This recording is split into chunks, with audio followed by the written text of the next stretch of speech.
বাংলাদেশের বন্ধু প্রতিম রাষ্ট্র চীন সরকারের উপহার হিসেবে ঘোষিত 1000 শয্যার অত্যাধুনিক হাসপাতালটি তিস্তা বিধৌত অঞ্চলেও অবহেলিত জনপদ নীলফামারীর কিশোরগঞ্জে স্থাপনের প্রাণের এক দফা দাবিতে হাজারো ছাত্র জনতা ও রাজনৈতিক ব্যক্তিবর্গ সড়কে নেমে মানববন্ধন করেছেন।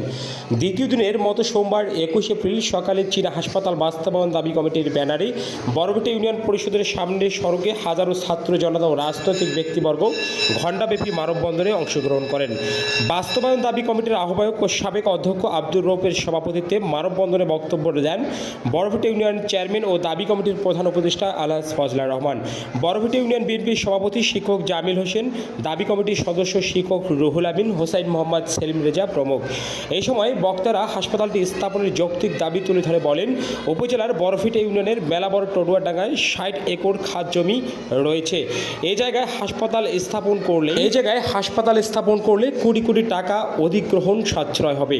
পাশাপাশি বৃহত্তর রংপুর বিভাগের জেলাগুলোর মানুষের চিকিৎসা সেবায় মধ্যবর্তী স্থান ও যোগাযোগের মাধ্যম একেবারেই সহজ হবে বলে তুলে ধরেন তারা। এই বক্তারা আরও বলেন, বুড়িমারি স্থলবন্দর থেকে জলঢাকা বরভিটা হয়ে রংপুর ও ঢাকা অভিমুখী 6 লেনের রাস্তা নির্মাণের কাজ ইতিমধ্যেই শুরু হয়েছে।